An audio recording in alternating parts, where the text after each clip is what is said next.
kandang burung yang tidak terpakai berbentuk balok dengan alas persegi yang memiliki ukuran rangka bagian alas 40 cm dan rangka tegaknya 60 cm. Jika seekor cicak berada di tengah-tengah kandang bagian bawah dan ada lalat yang terjebak berdekat tepat di ujung kandang bagian sudut atas, maka jarak tempuh terdekat cicak tersebut bisa menuju tepat pada posisi lalat yang terjebak adalah. Langkah pertama, kita bikin gambar baloknya, ukurannya 40 x 40 dan 60. P, posisi awal cicak di mana berada di tengah-tengah kandang bagian bawah. Kemudian lalatnya ada di titik G. Di sini kita asumsikan G itu bisa saja di E, bisa di F, dan bisa di H. Dan itu hasilnya jika dihitung dalam matematika nanti sama ya. Di sini kita asumsi G. Nah, untuk jarak terpendek itu cicak tidak mungkin dari P langsung ke G karena itu melewati ruang. Cicak tidak memiliki sayap, sehingga ada kemungkinan itu jaraknya itu PC ditambah CG. Lintasannya yang ditunjukkan oleh warna biru, PC, lalu dilanjutkan CG. Untuk jarak ini PC itu 20 akar 2 karena merupakan setengah dari diagonal persegi ABCD. 20 akar 2 ditambah CG nya 60, sehingga jika kita hitung ini kira-kira didapat hasil 88. Oke. Kemudian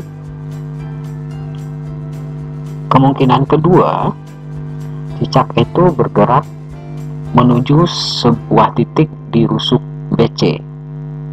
Kemudian dari titik tersebut dilanjutkan, ya, anggap di sana titik O, kemudian dilanjutkan ke CG. Kemudian dilanjutkan ke G ya, artinya lintasannya itu OG. Nah, ini dia asumsi kedua, dia dari A ke G itu melewati titik O terlebih dahulu. Oke. Jika kita hamparkan bidang ABCD dan BCGF, kita buka bidangnya, kira-kira tampilannya seperti ini. Itu A, B, F, G, ini titik P dan titik G, sehingga lintasannya itu adalah PG. Nah, di sini bukan AG ya, di sini harusnya PG melewati O.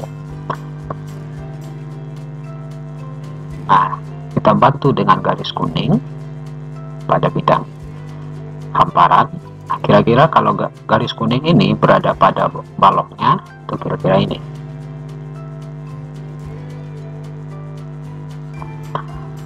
Nah, di sini kita bantu dengan titik Q. Kalau di bidang hamparan itu titik Q-nya ada di sini.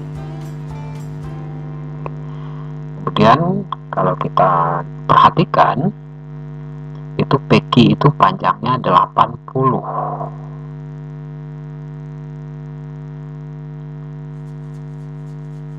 Oke, kenapa PQ 80? Karena dari ini ke sini itu adalah 60, sama dengan BF. Kemudian dari P ke sini itu adalah 20. Itu adalah garis yang warna kuning di sini yang pendek. Itu adalah setengah rusuk. Dan QG itu adalah 20 karena ada di tengah rusuk. Ya, titik tersebut ada di tengah rusuk FG. Nah, kemudian kalau kita perhatikan segitiga PQG itu adalah segitiga yang siku-siku di Q pada bidang hamparan, sehingga berlaku teorema Pythagoras PQ kuadrat ditambah Q G kuadrat sama dengan PG kuadrat. PQ Q-nya 80 dan Q-nya 20. Lanjutkan menghitung, akan didapat yaitu PG-nya akar 6800 atau lebih disederhanakan menjadi 20 akar 17. Nah, jika kita bandingkan dengan asumsi lintasan pertama, itu hasilnya lebih sedikit, yakni mendekati 82,46. Sehingga lintasan terpendeknya adalah pada asumsi kedua dengan hasil 20 akar 17 atau 82,46. Selain itu ada soal sejenis yang bentuknya kira-kira seperti ini. Seekor semut terjebak dalam sebuah kotak berbentuk kubus yang memiliki panjang rusuk 10 cm seperti gambar berikut. Semut akan keluar dari kotak melalui sebuah lubang yang terdapat pada titik sudut salah satu kubus. Jika semut tersebut berada pada titik pusat bidang alas dan lubang berada pada titik G, maka jarak terpendek yang dapat dilalui semut untuk mencapai lubang tersebut adalah, pertama kita definisikan itu panjangnya 10, 10, dan 10. Kemudian posisi semut awal ada di P, lanjut ke G. Ini mohon maaf, titik G-nya kurang tepat, harusnya di sini. Nah, asumsi pertama, jaraknya itu semutnya melintasi PC, lalu dilanjutkan ke CG. Oke. Itu kira-kira hasilnya PC itu adalah 5 akar 2, karena merupakan setengah diagonal bidang pada bidang ABCD. Lalu CG itu sebagai rusuk itu 10, kira-kira hasilnya 17,07. Nah, kenapa semutnya tidak bisa langsung dari P ke G? Itu hal yang serupa dengan cicak tadi, karena semutnya tidak memiliki sayap, berarti dia harus melintasi bagian-bagian sisi dari kubus. Nah, kemudian kita coba dengan asumsi kedua, semut tersebut bergerak melalui salah satu titik di rusuk BC.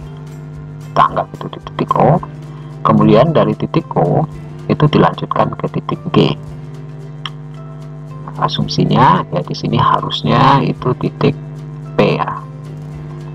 PG melewati O. Oke. Kita bikin bidang hamparan. Ya, bidang yang akan kita hamparkan itu ABCD dan BCGF. Ini titik P dan ini titik G. Kemudian lintasan semut adalah yang berwarna hijau. Nah, ini garis kuning, kita beri garis bantu. Kira-kira di kubus bentuknya seperti ini.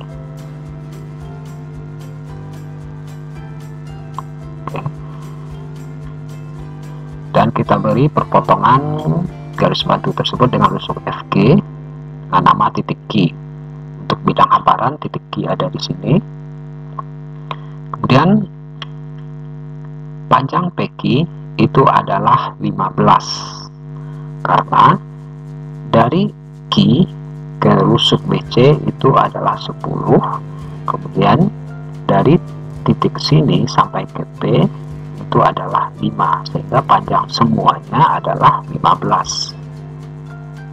Kemudian QG itu adalah 5, sebab titik Q itu berada di tengah FG. Nah, pada segitiga PQG yang siku-siku di Q itu berlaku teorema Pythagoras, di mana PQ kuadrat ditambah QG kuadrat sama dengan PG kuadrat. Q kuadratnya 15, QG kuadratnya 5 kuadrat, itu sama dengan PG kuadrat. Dilanjutkan menghitung, PG itu didapat akar 250 atau 5 akar 10. Nah, jika kita bandingkan dengan asumsi pertama tadi, itu hasilnya kira-kira 15,81. Jadi lintasan terpendeknya itu adalah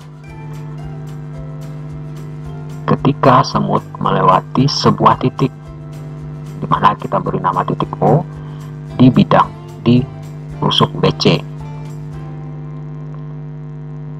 Itulah soal-soal mengenai aplikasi jarak titik pada bangun ruang. Terima kasih dan sampai jumpa.